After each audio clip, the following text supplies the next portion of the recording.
And what's going on, you bastards? Welcome back to another Grand Summoners video where we are taking a look at the newly buffed Priestess here on the global version of the game. If you want to see some of her buffs, they're right here on screen. And while we're going through this, we will talk about it. You know, I'll spit off some numbers and all that. But for your reference, there it is. If you want to pause the video, read that. Or if you just want to listen to me, you know, yammer away about that stuff, because you know we gotta fill in some time here. Trying to aim around 10 minutes for this video, but anyways, for this video, right, we're trying to a bunch of different boss fights and everything like that. So with Priestess, right, Priestess is insanely good with support, or like sustained support. Yeah, no crap, she's good at support, but sustained fights that are gonna take a little bit. She is definitely going to excel at, and definitely, like, she was, whenever the Goblin Slayer first came around, she was one of my early game, like, crossover supports when I first started playing, and she was nuts. Like, I used the crap out of her. I think I was using a Serpa before Goblin Slayer, or I might have that mixed up. I might have been using Priestess, then I went to a Serpa for a bit, just for a different unit. Anyway, she's nuts. Pretty much what you want to do, I mean, if you want to do with her, you know, she can heal your team a good amount. She can, you know, have a barrier for your team and whatnot. And she could kind of take, you know, I don't know, she can't, like, replace a defensive unit, like, you know, like a tank in some of the harder content. But if you're doing some of these, you know, like, we're starting out with Specs Hyper here, and we got War God Fen, so we're instantly going to murder this event. You can throw your True Arts on there, you know, protection and all that. And anyways, yeah, I guess I'll read off what she actually does. Sorry, I'm just, like, yammering away. I probably should script videos, that way they're just not me rambling a bunch, but what's the fun in that? Anyway, her slots now after her Dream Awakening is a 6-star heal, 5-star support, and a 4-star support, which very good slots. For her skill, it heals all allies' HP by 700, right? So keep that number in mind. We're going to talk about that again a little later. And then her arts, it does break 1200. His skill has 0 break.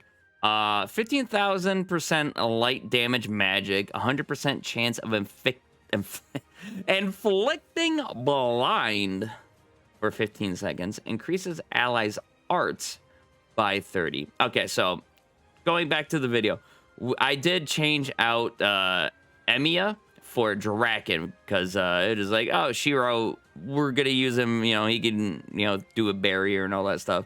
I'm just like, let me leave that to Priestess, right? Let me do some events, right? Now we're fighting Ifrit, where he gets us to, like, half HP starting from the fight, and then we're gonna try to see how Priestess can heal up in this fight, and, you know, her capabilities.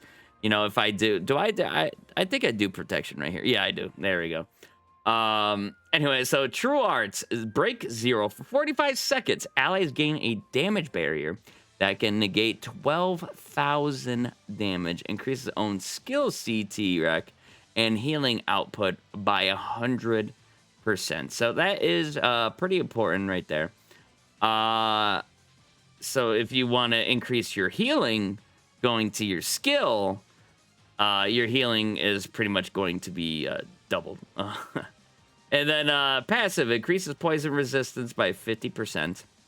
I think that's something within the show, season 1.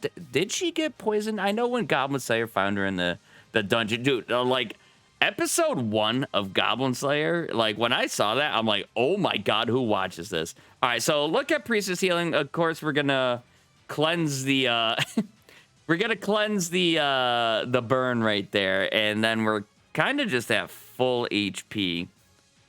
And well, I mean, I probably shouldn't have. This fight's too short. It's not a good look.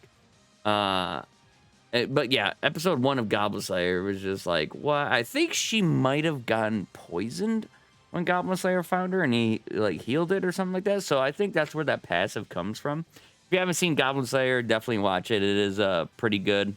If you don't like pretty like gory type stuff, then don't.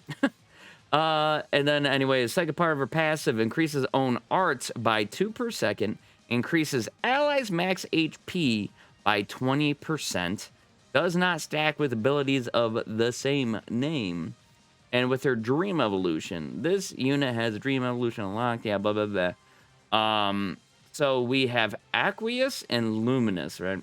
So going to Aqueous, adds increase all allies' arts by 10 effect to skill, and then increase all allies' water resistance by 20%, only once.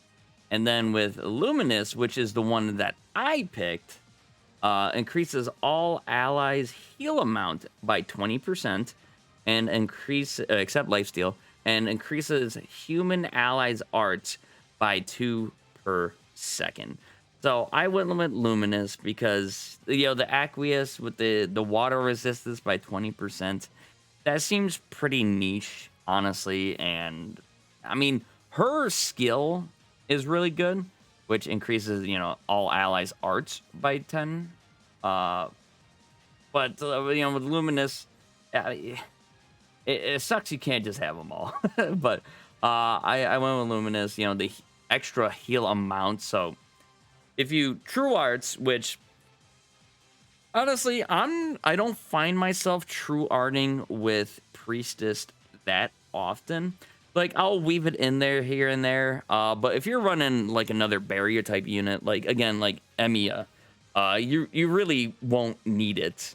So it's just, you know, and it's kind of hard. So going back to the video instead of, you know, blabbering about what she does, I was looking for a long sustaining fight that we could do, but I'm just like, man, there really isn't anything crazy out right now. So I decided to gimp myself a little bit by bringing a Rem instead of like War God Fen, right? Because I'm trying to go with like a not really any accuracy, you know, artificially make the fight a bit harder.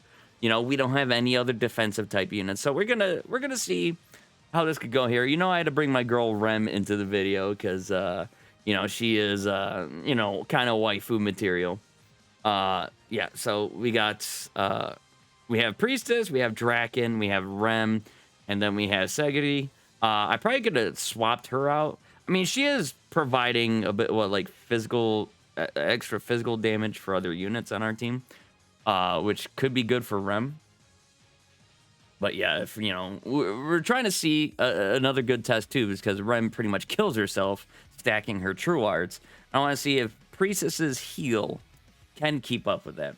So again, I went with Luminous because of just like, well, you know, if Priestess on her skill is healing a lot, and be careful if you're trying to use her skill, it takes like a couple seconds for her to heal to actually come in effect.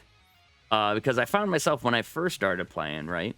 So I would interrupt her skill by arting, and then it interrupts the heal, so you don't actually heal. And as you can see throughout the video, we're healing around 1500, which is definitely a pretty good number for, you know, at maximum like 10 seconds. So for cresting, I would say skill CT, definitely, if you want to lower that. And I have arts on her right now, arts up, level 4, which, you know, can be pretty good to start getting that arch gen off and whatnot. But anyway, bastards, if you guys, you know, let me know your thoughts about Priestess. I think she's, I don't have high elf archer.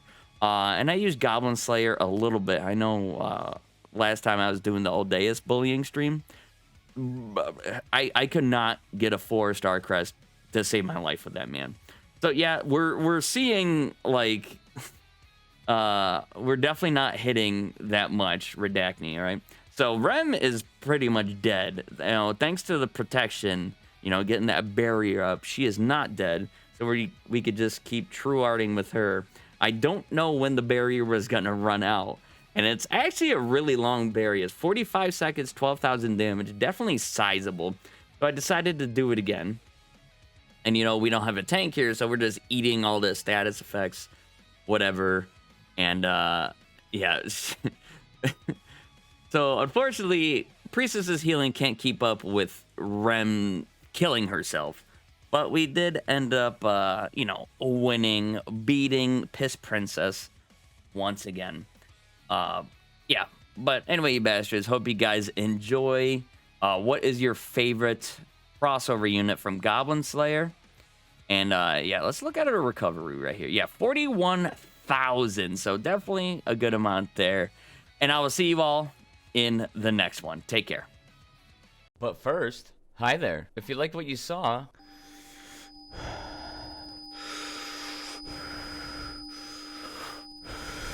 thank you.